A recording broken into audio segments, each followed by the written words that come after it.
So today we are going to see amino acids का अगला part और proteins का जो सिंथेसिस है, या प्रोटीन सिंथेसिस बोलने से ये ज्यादा बेहतर रहेगा कि प्रोटीन का क्लासिफिकेशन और जो प्रोटीन के चेन्स बनते हैं अमाइनो एसिड से, उन अमाइनो एसिड से उनको कैसे बनाया जाता है।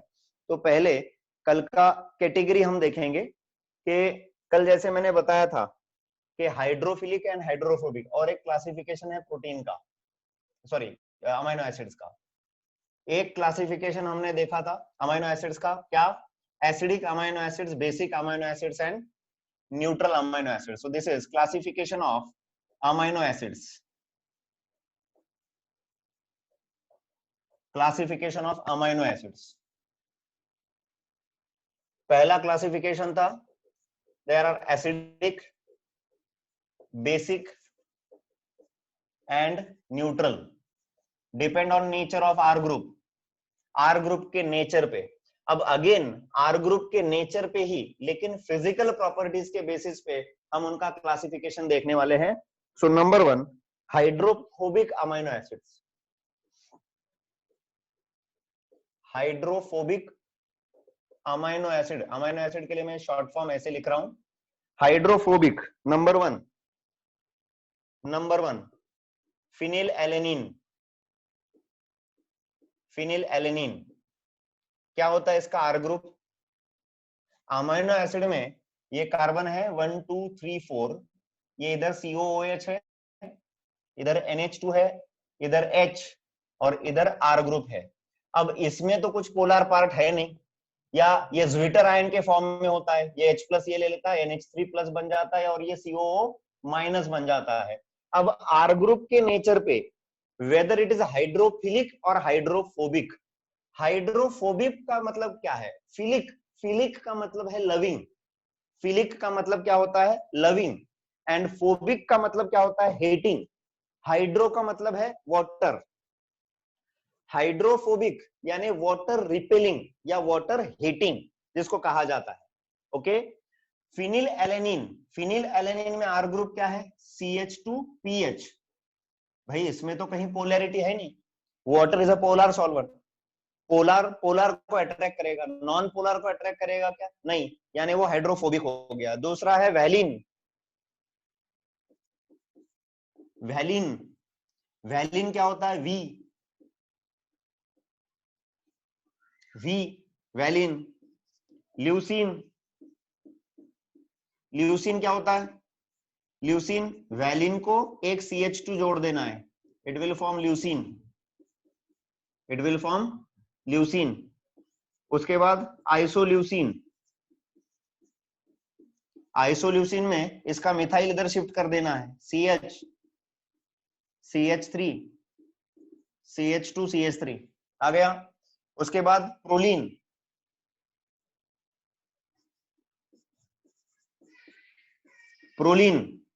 प्रोलीन के स्ट्रक्चर में क्या होता है? ये NH है, इस कार्बन पे COOH है, इस पे एक हाइड्रोजन होता है, और CH2 होते हैं 3 टाइम्स, यानी ये R ग्रुप में वापस एक बार CH2 ही है। सो ये हो गए हाइड्रोफोबिक। क्या हो गए बेटा? ये हाइड्रोफोबिक। ओके,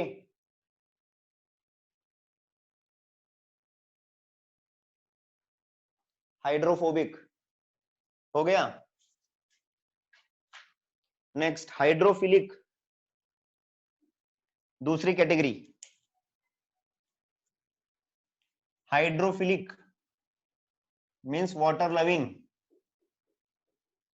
तो सिंपल सी बात है, ये पोलर होने चाहिए। लिखिए, नंबर 1 सीरीन,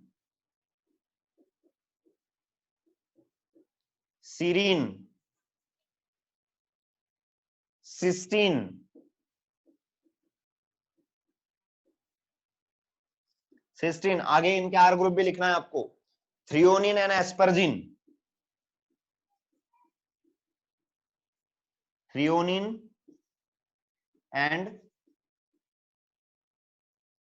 एस्पर्जिन।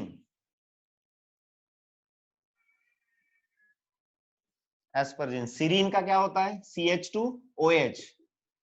सिस्टीन क्या होता है? CH2SH। थ्रियोनिन क्या होता है? Threonine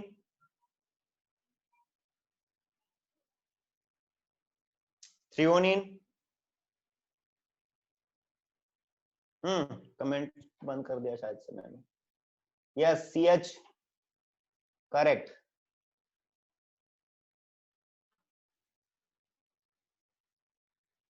CH3CHOH, very good.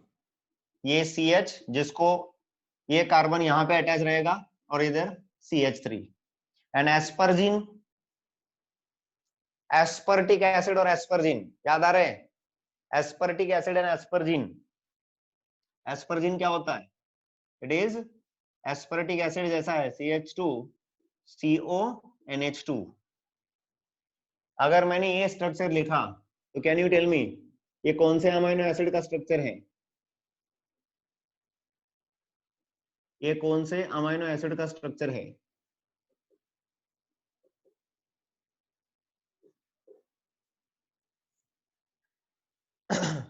जो यहां पर लिखा है ये स्ट्रक्चर कौन से अमीनो एसिड का स्ट्रक्चर है?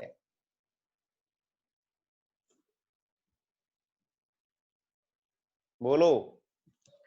Yes, very good. किसने आंसर किया? फरीन, वैष्णवी, ऋषिकेश।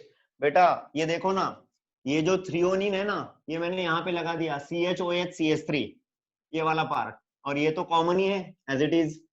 ठीक है, सो दिस इज थ्रियोनिन। तो ऐसे अगर फिशर प्रोजेक्शन बोलते हैं, उसको क्या बोलते हैं? Fischer projection. तो फिशर प्रोजेक्शन में भी लिखेंगे तो ये आइडेंटिफाई करते आना चाहिए। ठीक है, ये हो गया हाइड्रोफिलिक। देन उसके बाद एसिड बेस प्रॉपर्टी।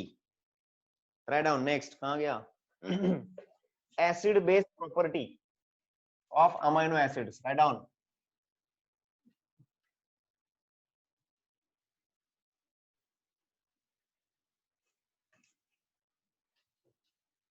कुछ थ्योरेटिकल पार्ट है जिसपे क्वेश्चंस आते हैं, तो इसलिए मैं लिखवा रहा हूं, बिकॉज ये टेक्निकल पॉइंट्स है, ये तो आने ही आने एग्जाम में। ठीक है, acid base property.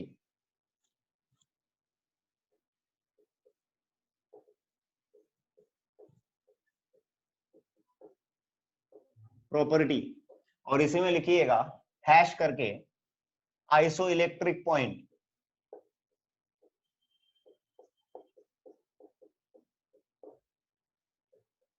Iso electric point बहुत ही बढ़िया कॉन्सेप्ट है, ये बहुत ही बढ़िया कॉन्सेप्ट है।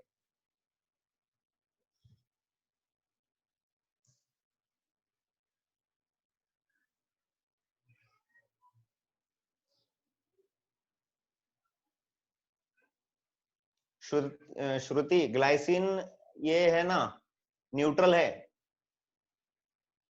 ग्लाइसिन न्यूट्रल, आर ग्रुप कुछ है नहीं उसमें, हाइड्रोजन है। अब इसमें देखिए, normally amino acids are present in zwitter ion form, NH3 plus दिख रहा है, ये NH3 plus CH R group और COO माइनस, COO माइनस। ठीक है,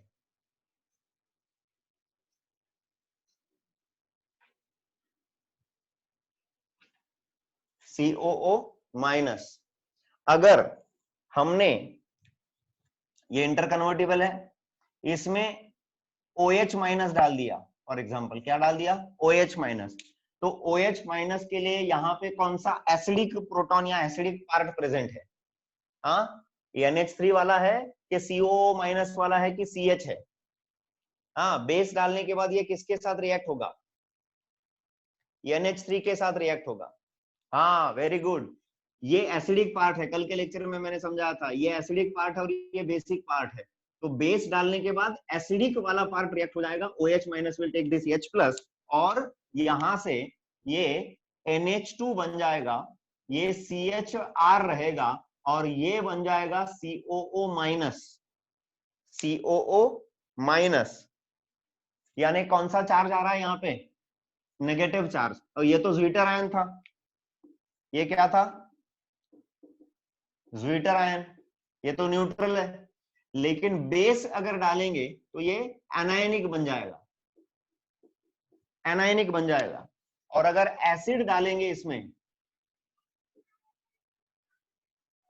एसिड डालेंगे इसमें H प्लस, तो इन दोनों में से बेसिक पार्ट कौन है, COO minus is basic part, तो ये H प्लस ले लेगा और NH3 plus CHR and COOH बन जाएगा।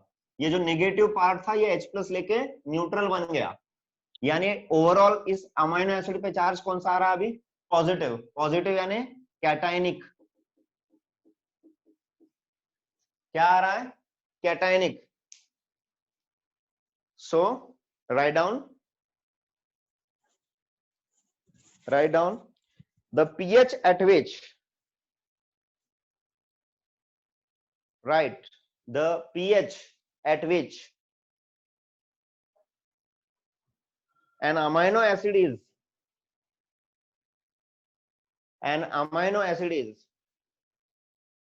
Zwitter ionic, Zwitter ionic is called as isoelectric point। क्या कहते हैं बेटा उसको, आइसोइलेक्ट्रिक पॉइंट। ऐसा पीएच जहां पर amino acid zwitter ionic form में प्रेजेंट रहेगा। एक सिंपल सी बात है, अगर ये मिक्सचर है या मैंने ऐसे कर लिया, इतना पार्ट ले लिया कंसंट्रेशन के लिए, ये अमीनो एसिड का सोल्यूशन है, मैंने इसमें बेस ऐड कर दिया और जो सोल्यूशन बनेगा, ये सोल्यूशन है, इसमें कैथोड है और एनोड है। Cathode is positively charge, anode is negatively charge, cathode negative, anode positive, है ना।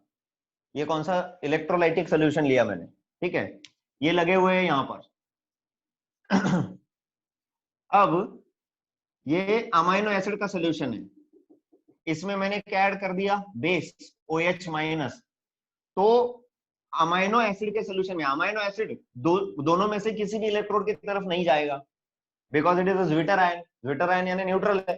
लेकिन इसमें बेस डाल दिया, तो बेस डालने के बाद ये आयोनिक बनने वाला है, कौन सा, एनायनिक। तो एनायनिक अगर बन गया तो ये कौन से इलेक्ट्रोड की तरफ माइग्रेट करेगा, किसके तरफ, इसके तरफ, पॉजिटिव वाला जो इलेक्ट्रोड है उसकी तरफ माइग्रेट करेगा। And that is what called as a migration of amino acid towards one electrode because it is in a charged form, it is in a charged form। उसके बाद अगर मैंने इसमें एसिड ऐड कर दिया H प्लस, तो H plus add करने के बाद रिजल्टेंट चार्ज उस पे कौन सा आता है, पॉजिटिव, यानी इसमें जो अमीनो एसिड का सोल्यूशन प्रेजेंट है वो क्या बन जाएगा, positively charge. Positively charge solution है तो वो कौन से इलेक्ट्रोड की तरफ माइग्रेट करेगा, नेगेटिव इलेक्ट्रोड की तरफ। इसका मतलब है कि एसिडिक या बेसिक कंडीशन में ये किसी रिस्पेक्टिव इलेक्ट्रोड की तरफ माइग्रेट होते हैं, किसके तरफ माइग्रेट होते हैं, रिस्पेक्टिव इलेक्ट्रोड। पॉजिटिव चार्ज आया तो नेगेटिव इलेक्ट्रोड की तरफ जाएगा, नेगेटिव चार्ज आया तो पॉजिटिव इलेक्ट्रोड की तरफ जाएगा। इसे कहते हैं migration due to polarisation, migration due to polarisation और ionic part formation. Zwitter ion में है तो किसी भी इलेक्ट्रोड की तरफ नहीं जाएगा।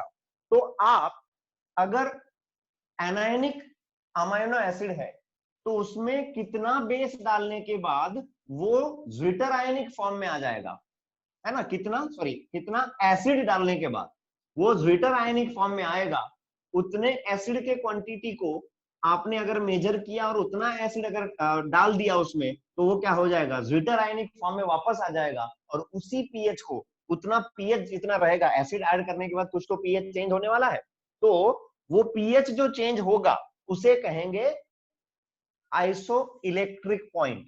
ये देख रहे हैं आप, आइसो इलेक्ट्रिक, आइसो का मतलब क्या होता है, सेम, इलेक्ट्रिक यानी इलेक्ट्रिक चार्जेस, इलेक्ट्रॉनिक चार्जेस। तो iso electric point is about a pH at which amino acid is present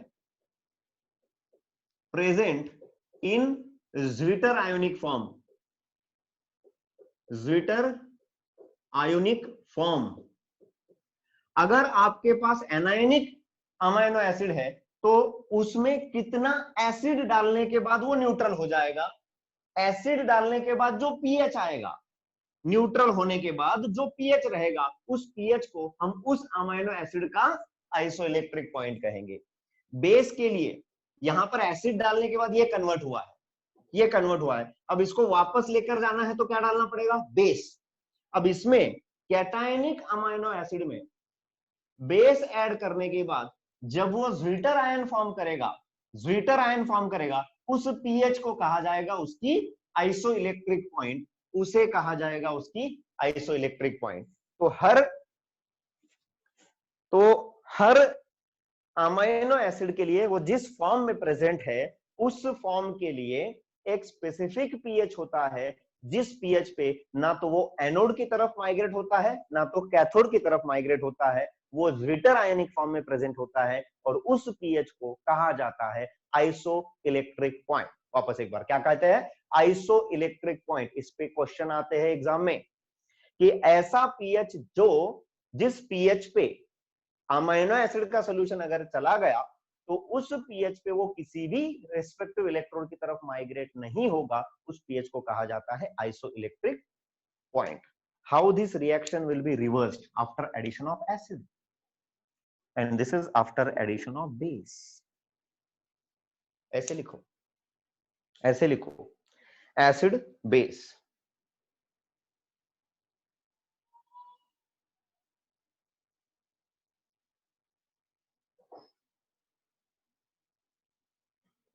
use of isoelectric point, उसके नीचे एक सेंटेंस लिखो, यूज आइसोइलेक्ट्रिक पीएच और isoelectric point, you can say isoelectric point is used for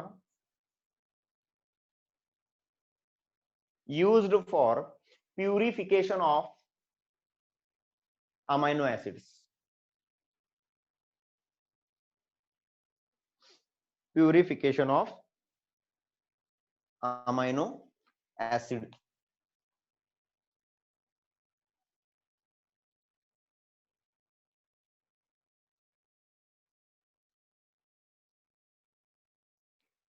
हाँ, कैसे करेंगे purify, अगर मुझे किसी अमाइनो एसिड का ये जो पॉइंट है ज्विटर आयनिक फॉर्म में जब जाएगा, उस पीएच को या उस पॉइंट को कहेंगे आइसो इलेक्ट्रिक पॉइंट।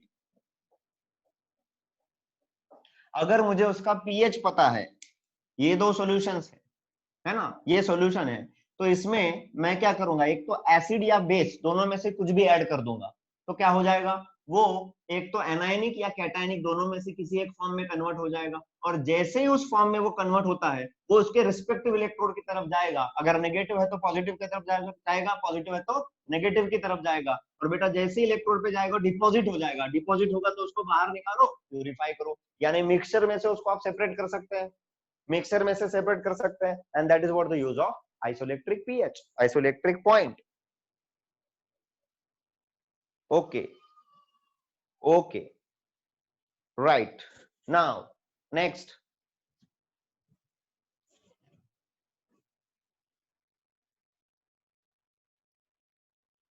नेक्स्ट चलो इसके आगे जाते, इसके आगे जाते।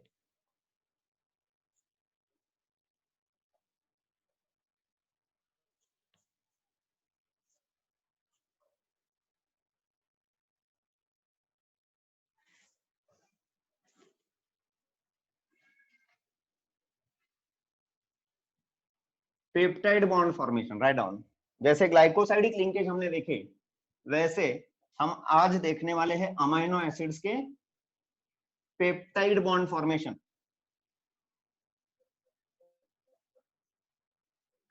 पेप्टाइड बॉन्ड फॉर्मेशन,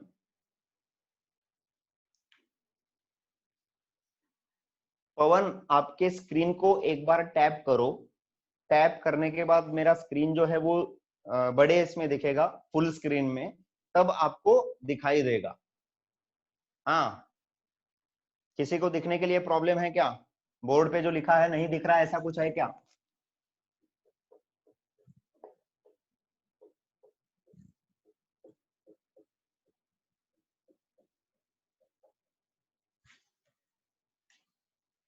हाँ ओके, दिख रहा है क्या पवन अभी?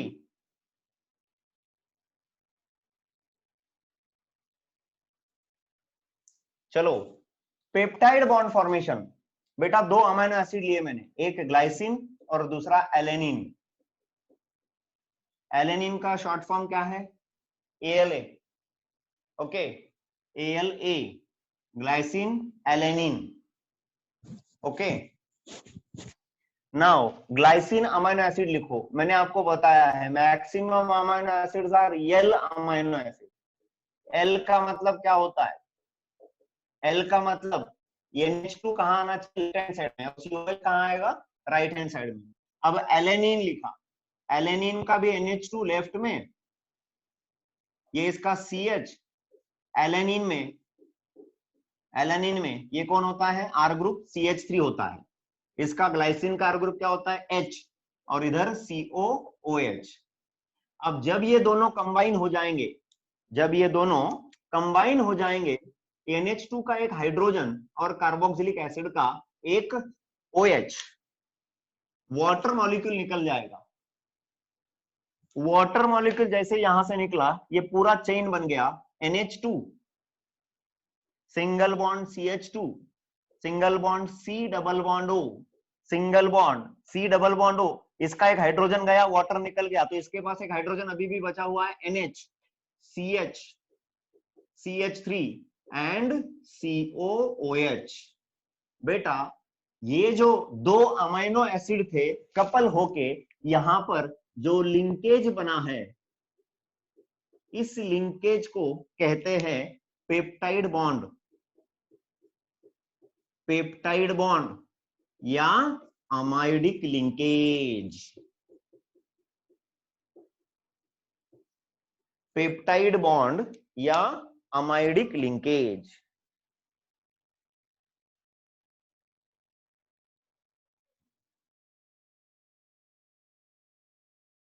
अमाइडिक लिंकेज,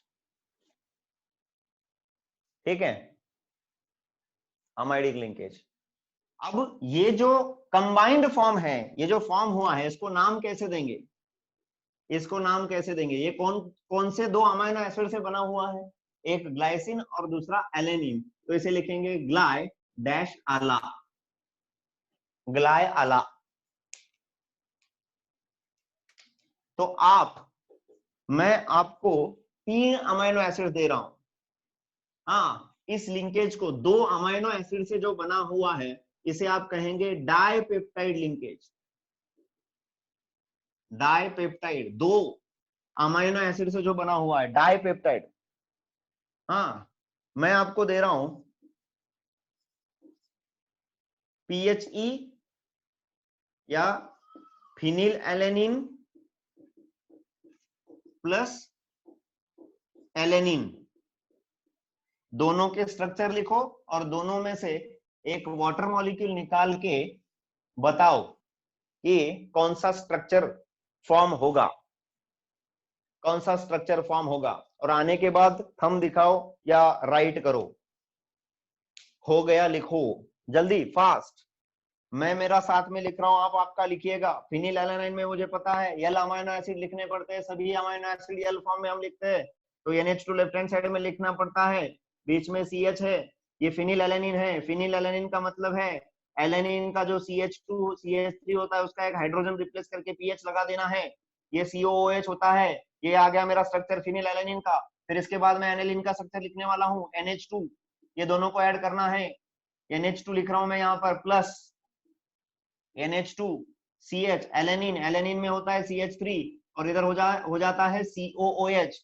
बेटा दोनों में से इधर से OH और इसका एक हाइड्रोजन निकल जाते हैं, वाटर मॉलिक्यूल निकल जाएगा -H2O। -H2O जैसे ही निकलता है, ये दोनों एक दूसरे के साथ कंबाइन हो जाते हैं। इधर का जो पार्ट होता है NH2, उसके बाद CH, CH2, और उसके बाद नीचे PH है, इधर C डबल बॉन्ड NH बन गया है।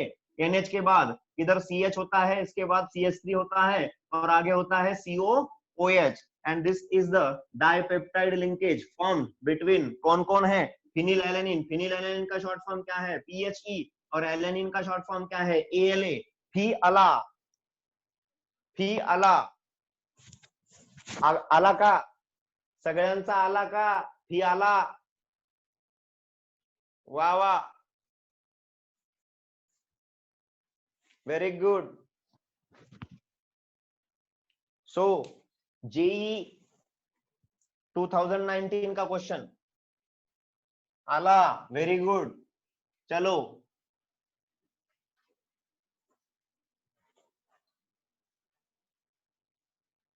ये साथ साथ लिख रहे हैं ना आप लोग, या मिस हो गया?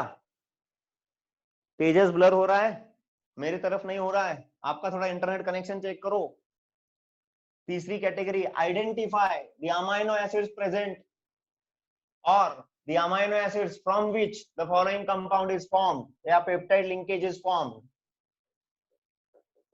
Identify amino acids present in following peptide, tripeptide लिखता हूं, ट्राइपेप्टाइड. देखो NH2 CH CH2OH C double bond ONH CH CH3 C double bond ONH CH CH CH2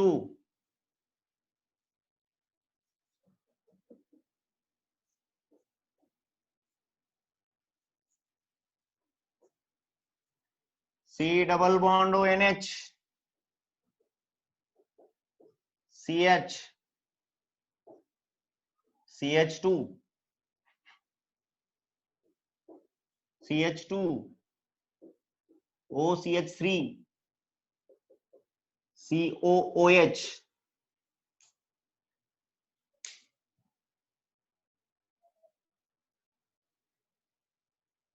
एक दो तीन,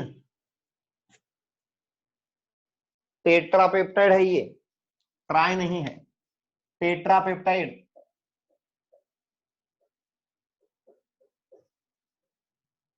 टेट्रापेप्टाइड बहुत बढ़िया आंसर किए हैं काफी लोगों ने. सीरीन, एलेनिन, ट्रिप्टोफैन, और ट्रिप्टोफैन के आगे क्या है?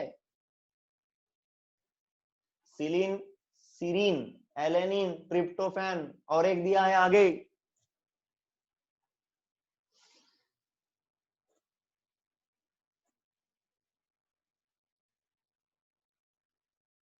जल्दी बताओ.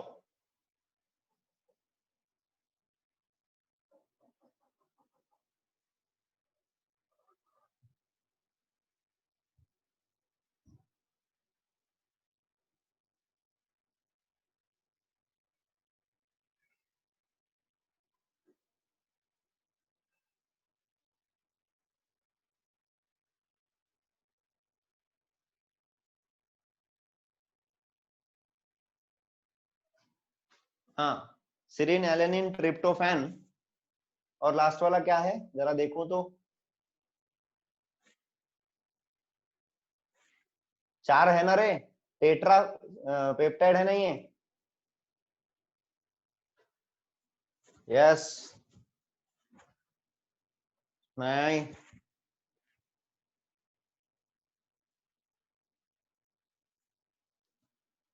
सॉरी ये OCH3 हो गया, S थायोनाइन, SCH3 है ये, मिथियोनिन. हाँ, करेक्ट करेक्ट करेक्ट. ओके, तो कैसे आइडेंटिफाई किया, समझ में आया क्या? ये जेई में आया था प्रॉब्लम. कैसे है? जहां जहां पर पेप्टाइड यानी अमाइडिक लिंकेज दिखेंगे ना, अमाइडिक लिंकेज दिख रहा है, वहां से उसे तोड़ दो, वहां से उसे तोड़ दो. ये यहां पर ब्रेक हो गया, ये यहां पर ब्रेक हो गया, ये यहां पर ब्रेक हो गया.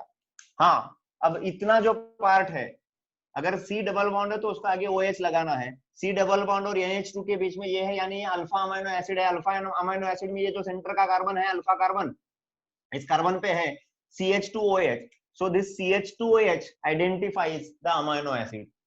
यहाँ पर ये लिंकेज ब्रेक होने के बाद इतना पार्ट बचा है, इतना पार्ट CH को कौन है, CH3. So this is what, alanine. यहाँ पर ये पार्ट है, this is what, ट्रिप्टोफैन. यहाँ पर ये पार्ट है, इसका मतलब क्या है, ये है मिथियोनिन, ये है मिथियोनिन. सो वेरी गुड, बहुत इजीली आपने आइडेंटिफाई कर लिया इसको, है ना. ऐसे और एक दो एग्जांपल मैं देता हूं, और ये प्रूव कर रहा है, आपके जिस स्पीड से आंसर आ रही है प्रूव कर रहा है कि आपने बहुत अच्छे से इसकी प्रैक्टिस कर ली है कल. आपके सभी के लिए क्लैप करो, बहुत अच्छे से कर रहे हैं. हाँ, लाइव ऑनलाइन लेक्चर होने के बावजूद भी घर पे बहुत अच्छे से स्टडी कर रहे हो. I am very happy for you all. और इस पोटेंशियल के स्टूडेंट मुझे चाहिए, है ना. इस पोटेंशियल के स्टूडेंट चाहिए कि मुश्किलें चाहे कितनी भी बड़ी हो, मुश्किलें उन्हीं लोगों के नसीब में आती है, उन्हीं लोगों के पाती में आती है जिन लोगों में उस मुश्किल को झेलने की ताकत होती है. And you are those persons. Yes, very good, very good. इसको आगे लेकर जा रहे हैं. हाँ, fourth NH2,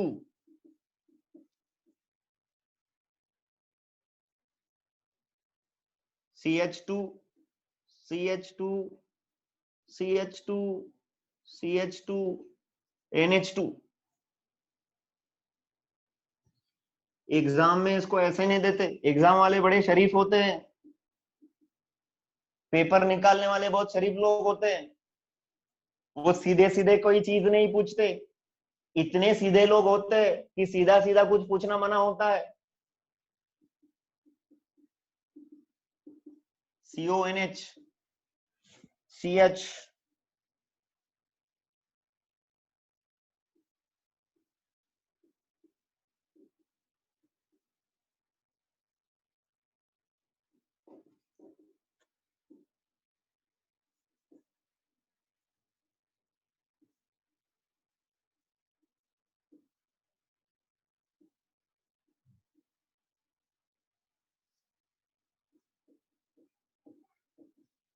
this is a tripeptide.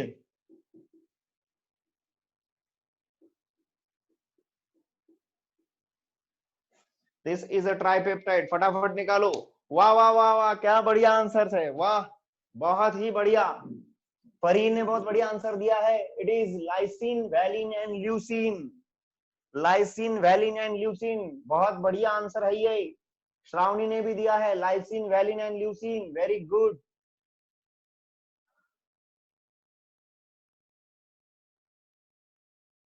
ये नीरज क्या बोल रहा है, कहाँ पे अड़ा हुआ है भाई. Please give example of R amino acid. ये आर क्या चीज होती है, बोल. आर, आर का मतलब क्या है.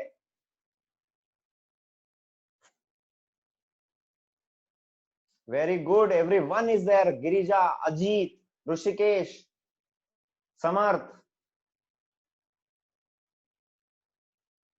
आर अमाइनो एसिड,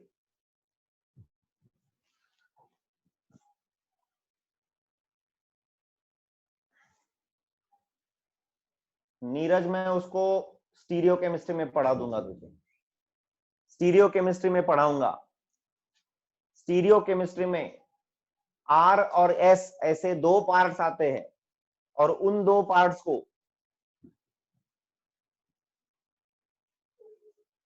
हाँ बहुत बढ़िया. Last is isoleucine. अरे आनंद भाई पूरे बोल एक साथ, आनंद भाई पूरे बोल एक साथ.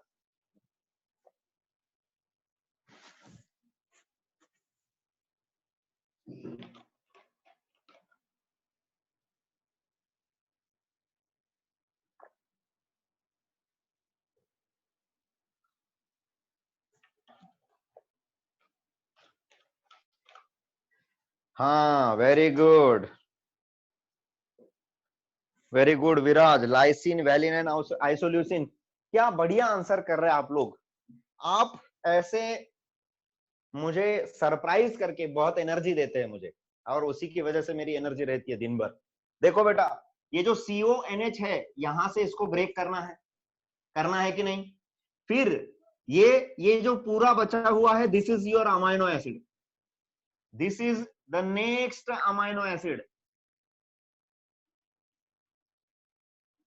और इसका जो है अमाइनो एसिड का नेचर किससे समझेगा?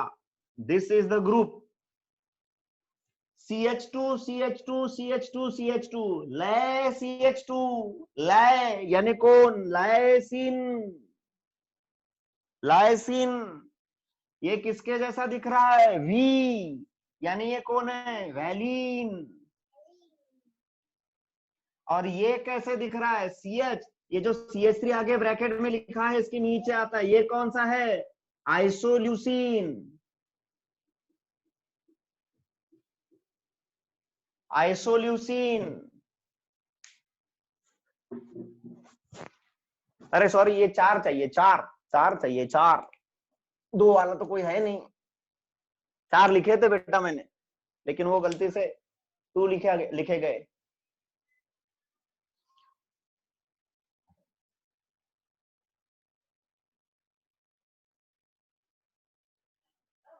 Late us see structure of proteins. Beta structure of proteins, जब ये बनता है पेप्टाइड बॉन्ड, इसे पेप्टाइड लिंकेज कहते हैं। Chemically peptide linkage an amide formed between COOH group and NH2 group. The reaction between two molecules similar or different amino acid proceeds through the combination of amino group of one molecule with the carboxyl group of other. This results in the elimination of one water molecule and the formation of peptide bond, that is CONH. The product है ना, वैसे ही बोला था ना मैंने, amidic linkage. So this is the amidic linkage form, दिख रहा है सभी को? This is the amidic linkage form. तो ग्लाइसिन और एलेनिन दोनों का मिलके ये बनता है ग्लाइआला। Okay, for example when carboxyl group of glycine combines with amino group of alanine we get a dipeptide. हाँ, गलतफहमी में मत रहना, डाइपेप्टाइड का मतलब क्या होता है? 2 पेप्टाइड लिंकेज नहीं होते। Dipeptide is formed due to 2 amino acid, that's why it is called as a dipeptide. 3 amino acid से बनेगा। देखिए यहाँ पर, third amino acid combines with the dipeptide to form tripeptide, to form tripeptide. ये देखो यहाँ पर आ गया। वैसे 4 5 6 अगर आ गए तो टेट्रापेप्टाइड, पेंटापेप्टाइड, हेक्सापेप्टाइड ऐसे बोलेंगे। And when the number of such amino acid is more than 10, देखो MCQs बन सकता है इस पे कि पॉलीपेप्टाइड कब कहना है, कि जब ऐसे अमाइनो एसिड्स मोर देन 10 होते हैं उन्हें कहा जाता है पॉलीपेप्टाइड्स, उन्हें कहा जाता है पॉलीपेप्टाइड्स। जैसे कार्बोहाइड्रेट में भी हमने देखा था, कार्बोहाइड्रेट में क्या देखा था? Monosaccharide and oligosaccharide, 2 to 10 monosaccharide जिसमें होते हैं ओलिगोसैकेराइड, और 10 से ज्यादा हो गए तो polysaccharide. A polypeptide with more than 100 amino acid residues having molecular mass higher than 10,000 U is called a protein. वापस एक बार, a polypeptide with more than 100 amino acid residues, यानी 100 amino acid से ज्यादा रहेंगे तो उसका molecular mass 10,000 U से ज्यादा अगर होगा, higher than 10,000 U, it is called as protein. However, the distinction between a polypeptide and a protein is not a very sharp distinction. Polypeptides को protein कह सकते हैं, proteins को polypeptide कह सकते हैं। Polypeptide with fewer amino acids are likely to be called proteins if they ordinarily have well-defined conformation of a protein such as insulin. Underline करके लिखो, इसको notebook में लिखो, insulin has 51 amino acids. वापस एक बार, इंसुलिन has 51 amino acids. लिख लिया क्या? बहुत ही इंपॉर्टेंट क्लासिफिकेशन है ये।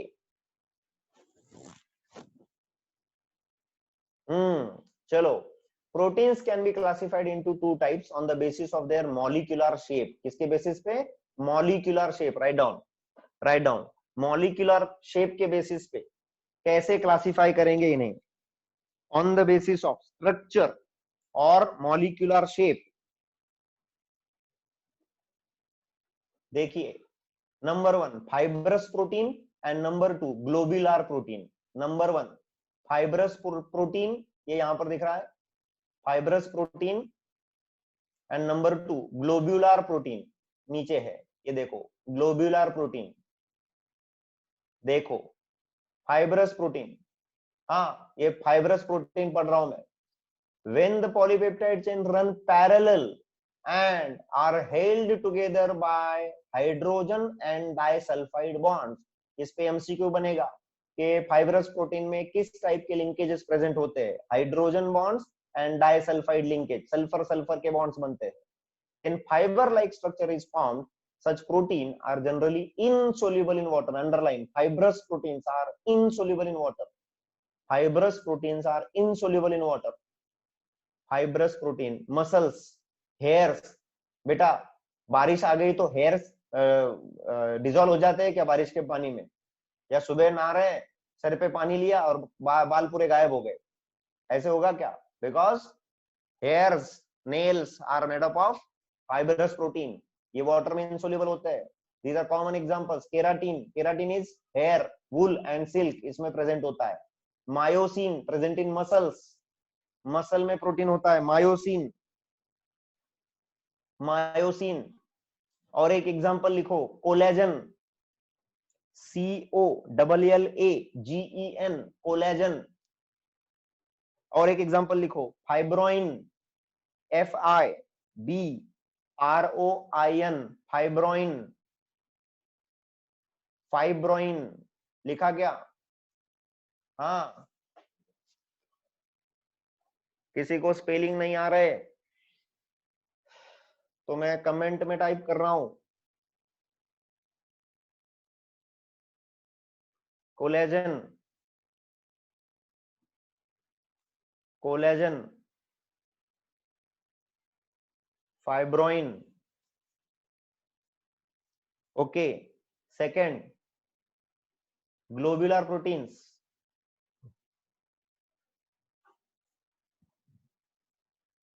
these structure result when the chain of polypeptide coil around to give a spherical shape। ये देखो थोड़ा सा ऊपर लेके दिखाता हूं, दिख रहा है सभी को ये? हाँ, ये देखो बेटा, ये ऐसे एक दूसरे में ऐसे ऐसे ऐसे रोटेट हो रहे हैं।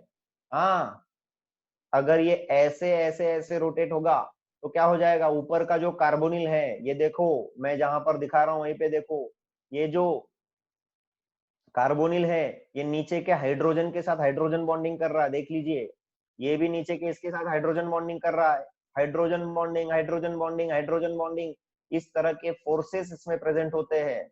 So what are the details of globular protein?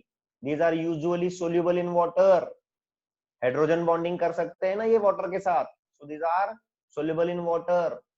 Examples इसके हैं insulin, insulin and albumins,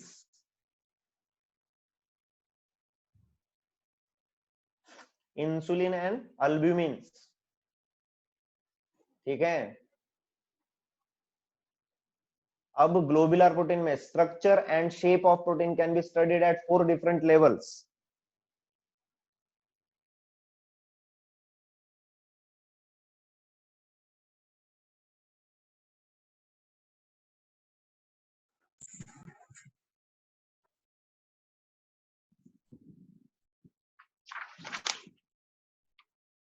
okay, हो गया क्या लिखना?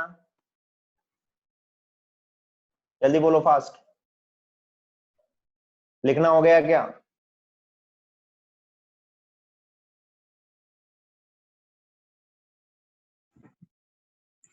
Structure and shape of proteins can be studied at different levels: primary, secondary, tertiary and quaternary structure, each level being more complex than the previous one।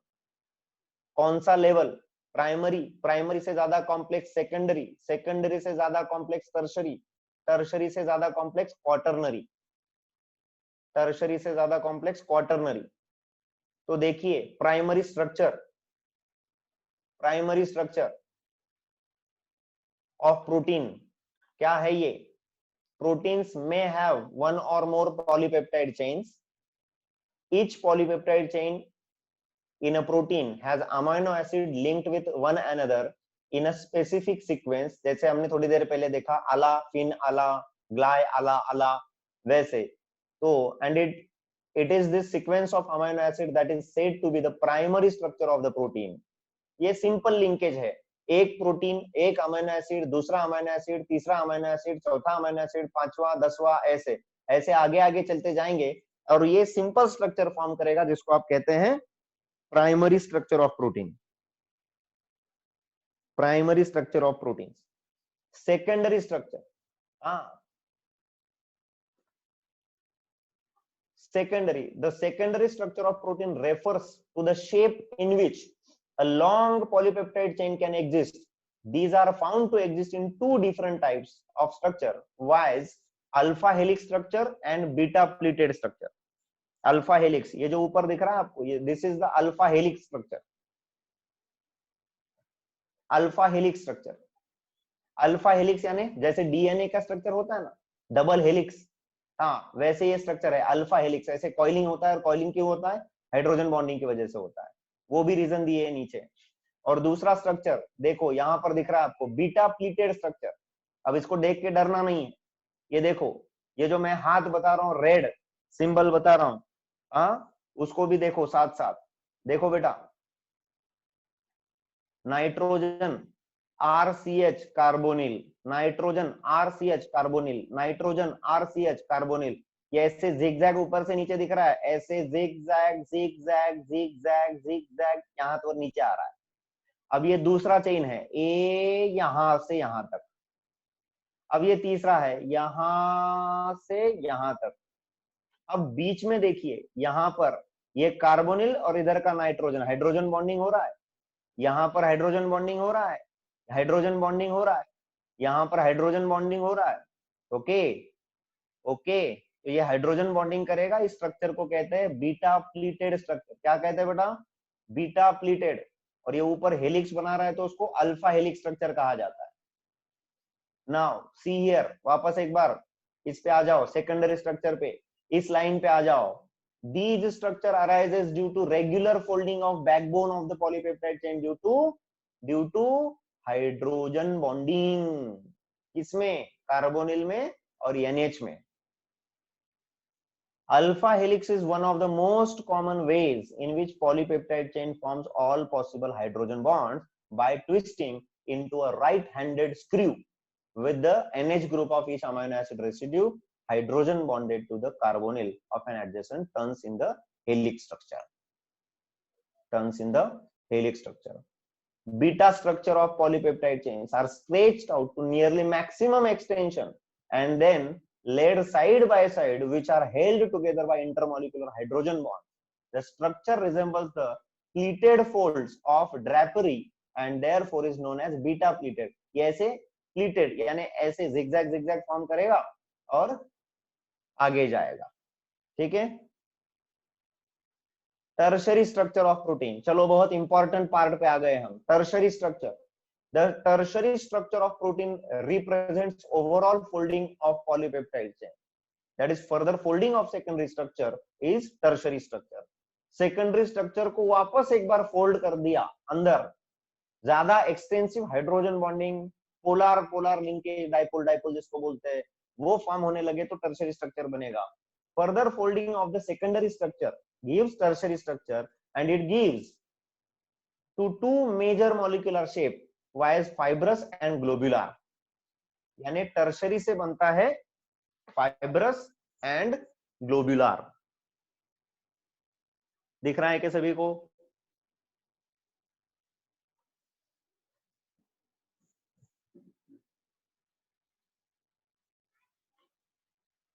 Now the main forces which stabilizes the secondary and tertiary structures of proteins are hydrogen bond, disulfide linkage and van der Waals forces as well as electrostatic forces of attraction. इनको चारों को side में लिख लो. Tertiary structure में और secondary structure में कौन से फोर्सेस एग्जिबिट करते हैं, दिखाते हैं? Hydrogen bond, disulphide linkage, van der Waals forces, electrostatic forces of attraction, ये फोर्सेस होते हैं। और टर्शरी स्ट्रक्चर को फर्दर कॉइलिंग करने के बाद जो मिलता है that is quaternary structure of protein.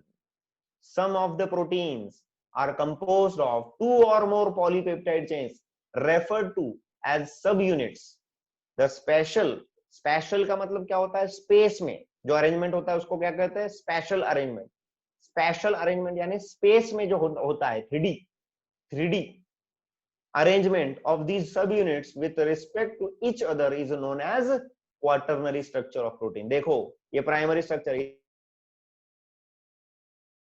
Important part है ये। प्राइमरी स्ट्रक्चर यानी लीनियर चेन, इसमें कॉइलिंग हो गया,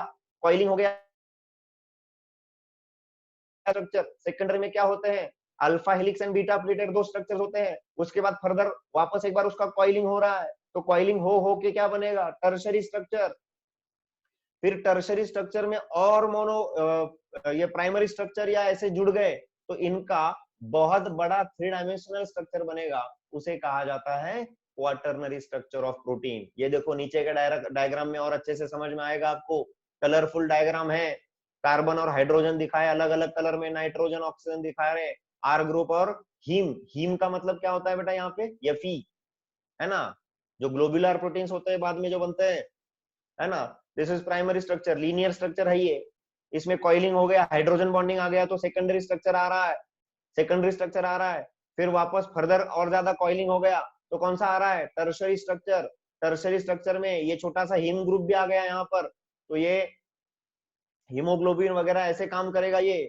फिर उसके बाद क्वाटरनरी स्ट्रक्चर में और ज्यादा कॉइलिंग आ गया, दूसरा पॉलीपेप्टाइड यूनिट भी इसको अटैच हो गया। एक पॉलीपेप्टाइड है ब्लू कलर का, दूसरा है येलो कलर का, उसमें हीम ग्रुप भी आ गए, तो ये क्वाटरनरी स्ट्रक्चर में कन्वर्ट हो गया। समझ में आ रहा है क्या सभी को? चलो मैं आपको एक डेमोन्स्ट्रेशन करके बताता हूं इसको समझने के लिए। एक डेमोन्स्ट्रेशन करके बताता हूं। ये बहुत ही इंटरेस्टिंग स्ट्रक्चर्स होते हैं, बहुत ही ज्यादा इंटरेस्टिंग स्ट्रक्चर्स होते हैं। अब यहाँ पे देखो, हाँ सभी को दिख रहा है, ये जो चेन है ये क्या है? पॉलीपेप्टाइड। कौन? Primary structure. ये क्या है बेटा? Primary structure. देखो एक अमाइडिक लिंकेज, दूसरा अमाइडिक लिंकेज, यानी ये इससे जुड़ गया, अमाइड बन गया, ये इससे पॉलीपेप्टाइड, पेप्टाइड पेप्टाइड पेप्टाइड करके ये पूरा पॉलीपेप्टाइड चेन बन गया। ये प्राइमरी स्ट्रक्चर है। क्या है ये? प्राइमरी स्ट्रक्चर है। अब जैसे ये प्राइमरी स्ट्रक्चर का कॉइलिंग स्टार्ट हो जाएगा, देखो इधर देखो फटाफट, कॉइलिंग स्टार्ट हो गया तो ये क्या बन गया? सेकेंडरी स्ट्रक्चर बन गया ये। हाँ इसमें कॉइलिंग हो गया, हाँ फर्दर कॉइलिंग हो गया। अब ये कॉइलिंग वापस एक बार कॉइल हो रहा है, देखिए देखिए, इसका कॉइलिंग हो गया, तो ये कौन सा बन गया? टर्शरी स्ट्रक्चर बन गया क्या?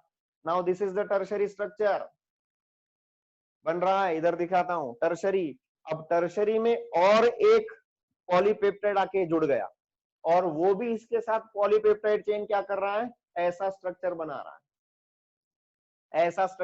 रहा है, ये क्या हो गया? Quaternary structure. कौन सा हो गया बेटा? ये क्वाटरनरी स्ट्रक्चर। यानी ये क्वाटरनरी स्ट्रक्चर किससे बना है? प्राइमरी का सेकेंडरी, सेकेंडरी का टर्शरी, टर्शरी में और ज्यादा हेवी लिंकेजेस हो गए, पॉलीपेप्टाइड बॉन्ड्स है, हाइड्रोजन बॉन्डिंग है, वंडरवॉल फोर्सेस है, सल्फाइड सल्फाइड लिंकेज है, डाइसल्फाइड जिसको बोलते हैं, और इलेक्ट्रोस्टैटिक फोर्सेस ऑफ अट्रैक्शन भी है, तो क्वाटरनरी स्ट्रक्चर बन गया।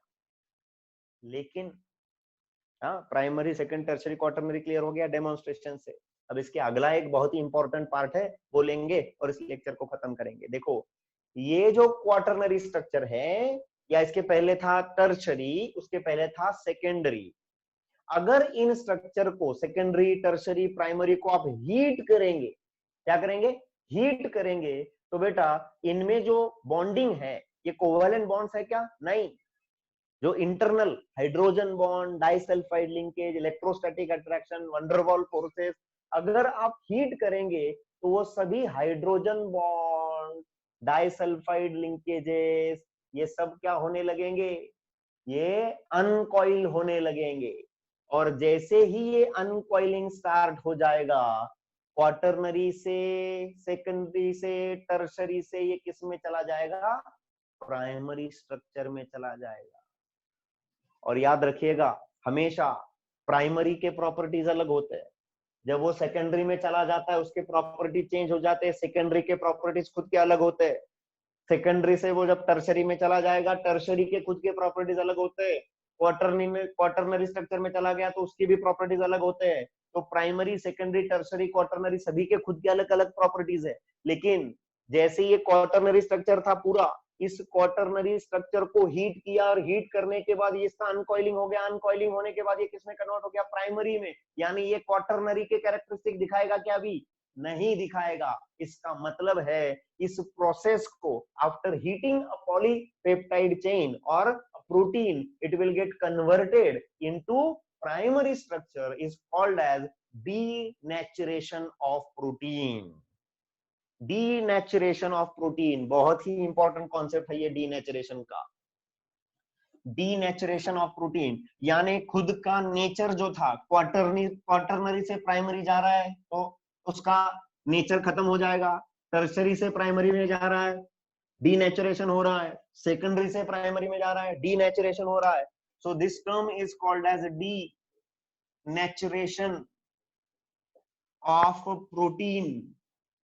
इसको याद रखने के लिए मैं कैसे बोलता हूं इसको, टर्शरी का नेचर अलग, प्राइमरी का अलग, सेकेंडरी का अलग, क्वार्टरनरी का अलग। जो नेचर है वो नेचर डी यानी चला जा रहा है ना, कहते हैं ना डीहाइड्रोजिनेशन, डी सल्फोनेशन, डीहाइड्रोहेलोजिनेशन, है ना, ये सब टर्म्स है ना। डीहाइड्रोजिनेशन, डी का मतलब क्या है, निकल जाना। जिसका नेचर है वो खत्म हो रहा है, उस प्रोसेस को कहते हैं डीनेचुरेशन। का मतलब उसका खुद का नेचर नहीं रहेगा, वो प्राइमरी में कन्वर्ट हो जाएगा, दूसरे प्रॉपर्टीज बताएगा। This is called as denaturation of protein. क्या कहते हैं, डीनेचुरेशन ऑफ प्रोटीन। एक बार वापस मैं स्क्रीन शेयर करता हूं, आपको वो डीनेचुरेशन वाला भी पार्ट पढ़ा देता हूं। देखो, this is very interesting part. Protein found in a biological system with a unique three-dimensional structure and biological activity is called as a native protein.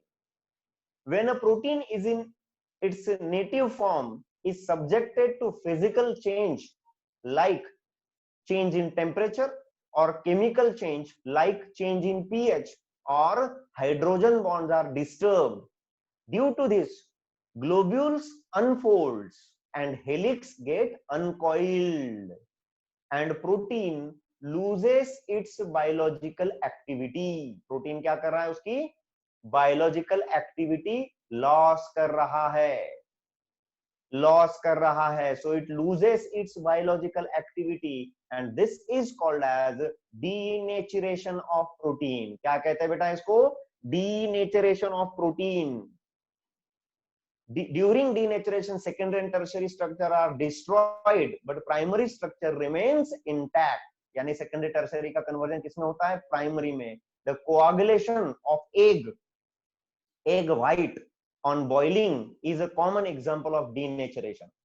जब आप egg को boil करते हैं, egg पहले जो है उसमें active, biologically active part present होते हैं, लेकिन जब आप उसको हीट करते हैं तो उसका डीनेचुरेशन होता है और जो एग व्हाइट है पूरा एक जगह पे आके जम जाता है, and that is losing its biological activity called as denaturation of protein. दूसरा एग्जांपल है कर्डलिंग ऑफ मिल्क, जो कर्ड फॉर्म होता है ना, that is also denaturation of protein which is caused due to formation of lactic acid by the bacteria present in the milk.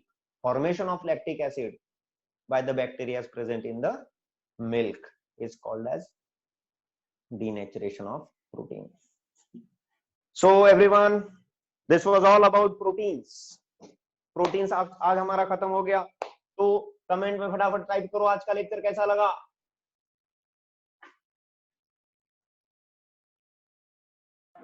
सभी को sir folding होगी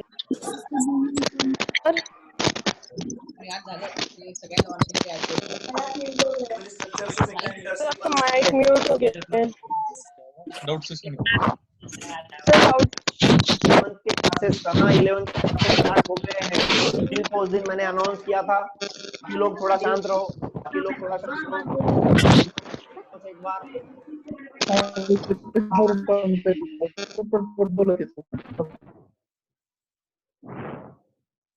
एक अनाउंसमेंट करनी है। 11 के न्यू 11 जो है अगले साल, जो जून में स्टार्ट होता है, अप्रैल में स्टार्ट होने वाला था, उसके क्लासेस मेरे स्टार्ट हो गए हैं जूम ऐप पे। 6 लेक्चर, उसके 6-7 लेक्चर कंप्लीट हो गए हैं, लेकिन नए लोगों के लिए मैं कल से नया बैच परसों से स्टार्ट करने वाला हूं। तो अगर आपके भाई बहन, रिलेटिव्स, फ्रेंड्स, आपके नेबर्स, इनमें से किसी को ज्वाइन करना है तो वो अपने क्लास के नंबर पे उनके डिटेल्स भेजने के लिए उनको कहो, उनका नाम, उनके स्कूल का नाम और उनका व्हाट्सएप नंबर जो पेरेंट्स का है वो देने के लिए बोलो। सभी को जितना अच्छा आप पढ़ रहे हो उतना ही अच्छा पढ़ने की इच्छा होगी, तो they can come to live classes and we are enjoying those classes as well. तो आफ्टरनून में होते हैं 2 से 3, आफ्टरनून में 2 से 3 होते हैं। तो आज के आज आपके फ्रेंड्स, रिलेटिव्स कोई भी है तो उनको चवन केमिस्ट्री क्लासेस के नंबर्स फॉरवर्ड कर दीजिए, उनपे उनको बता दीजिए कि ये क्लासेस बहुत अच्छे हैं। आप बता सकते हैं आपको जो एक्सपीरियंस